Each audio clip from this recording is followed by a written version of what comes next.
महावीर कपटे करोनी अभिचार रणी जिंतिले सुरासुर तैसा रघुवीर न जिंकवे। चंद्र भगवान की जय। असो सर्व अंतर अमरवर्ध माता तिरुमंत वैवर्ध ज्ञानवर्ध गुणवर्ध भूस्वरूप वर्ध रती महारती वाचक सूचक महाराज मंडळी झालं ते आणि रेणुकामातीच्या दरबारामध्ये चाललेलं हे रामायण प्रसंग योधाचा आहे. इंद्राचं योधाला निघालेला आहे आणि केळच असणारं स्वतः इंद्रजित असताना समोर गेल्यावर तो म्हणू लागला की राम लक्ष्मण मिळले आहेत, महापराक्रम करणारे आहेत आणि इंद्रजित थोड्या एक प्रकारचा कपटी आहे, धूर्त आहे, षडयंत्र करणारा आहे आणि म्हणून तो युद्धाला सरळ सरळ गेला, रणभूमीकडे गेला नाही, तो निकुंबळेला गेला. ते निकुंबळे म्हणजे असताना एक लंकेमध्ये छोटंसं असणारं गाव होतं, गुप्त गाव होतं, ते भुयार होतं आणि त्या भुयाराकडे गेला. तिथं जाऊन असताना तो अविचार कर्म करण्याचा विचार असताना हा इंद्रजित करू लागला. करावया अभिचारासी इंद्रजित आला निकुंबळेसी तरी धाकत मानसी कल्या रामासी येईल दाढी. ज्यावेळेस ज्या निकुंबळेच्या जागेवर गेला त्यावेळेस इंद्रजित असताना मनामध्ये भिवू लागला, घाबरू लागला.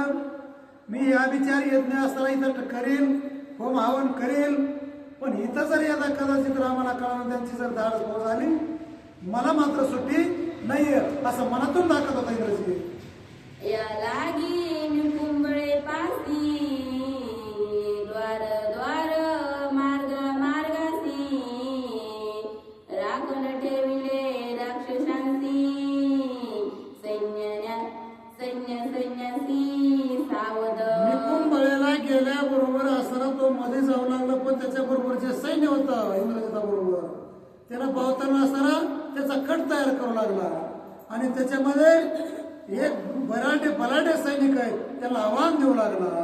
श्रीरामाच्या कर्णपुटी विभीषण हे सांगता गोष्टी वानर धाड येईल लाटी हेही पोटी धाकत.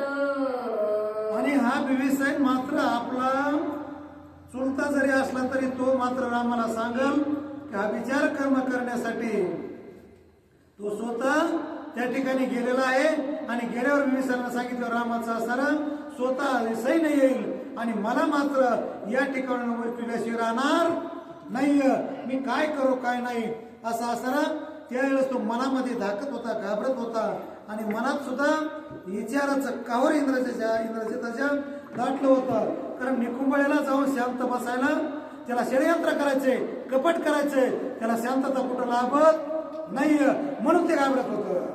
प्रभु रामचंद्र भगवान की जय. वा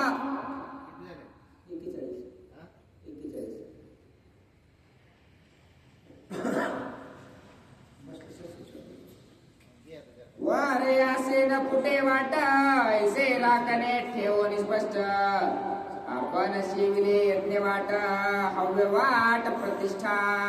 वाऱ्याला सुद्धा वाट फुटणार नाही. तुम्हाला कुठून दिसली आज कोणाला माहिती वाट बरे झाला ती आणि कारण वाऱ्याला कुठं वाट फुटणार नाही निकुंबळेला.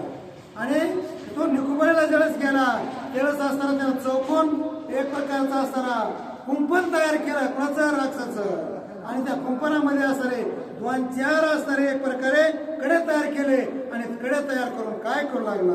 नाग बाण शिववर दोक्त मागा बांधिले राजसुत येतैच झाले भस्मंत श्री रघुनाथ प्रतापे. पाठीमागे असणारा रामाला लक्ष्मणाला या इंद्रजिताने असंच कपट करस्थान करून षडयंत्र करून नाग भाषामध्ये असं पाळलं होतं, अडकिलं होतं.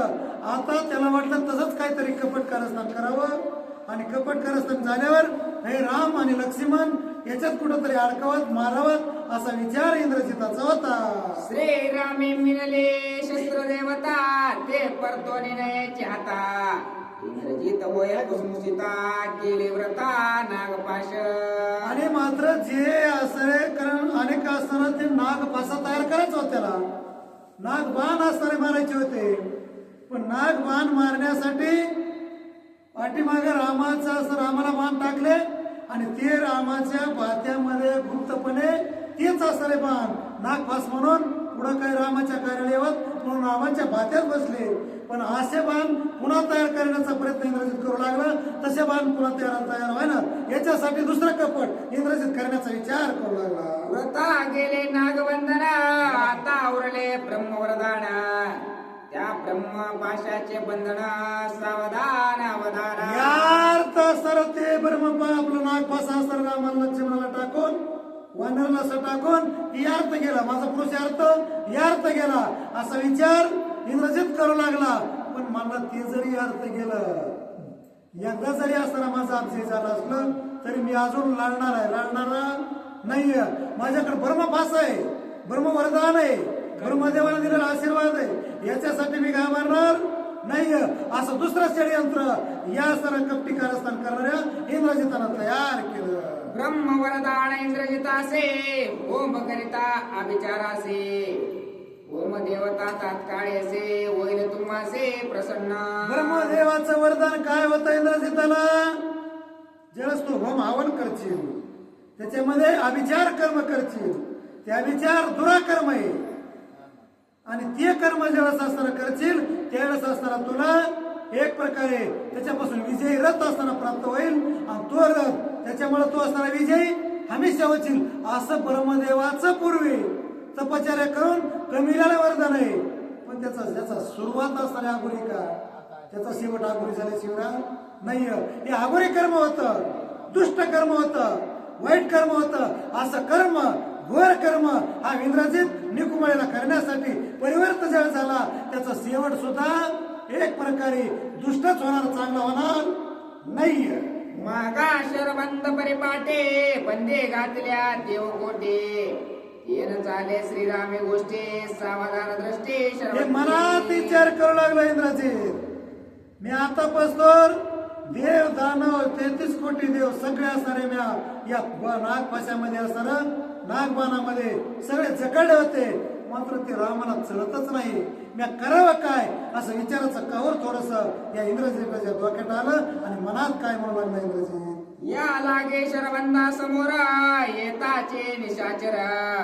श्रीराम त्याचे छेदिल वक्त्र अतर्कशार वर्षोणी. आता जर मी असणार हे नागपास टाको समोर रामाच्या लक्ष्मणाच्या जाऊ पुढे गेल्याबरोबर असताना ते राम लक्ष्मण त्या बाणाचा तोडगा काढतील आणि राक्षसाचा निपांत घात करतील. आणि मी जर असताना असाच पुढे जाऊ तर रावण पुन्हा काय म्हणेन, तो जेवढे नेले तेवढे मारून आला, मला मोठेपणा नाही, कीर्ती नाही आणि मी असताना अभ्यासी परत जाईल अशी अवस्था माझी होऊन जाईल. शस्त्र देवतेचे देवणी माना शरबंदी पाडिले आपण. त्यासीन चाले शरबंधना नित्य सावधान श्रीराम. त्याला अनुभव होता, कारण जसा हनुमंत त्या ब्रह्मपाशात अडकला नव्हता तसाच राम या नागपाशामध्ये अडकला नव्हता. आणि म्हणून त्यावेळेस असताना त्या ठिकाणी स्वतः हमेशा करता राम सुद्धा हा ब्रह्मपाशा नागपाशात अडकत नाही असा विचार करो.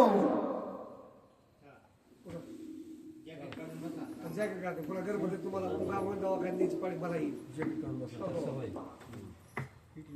बरं केलं.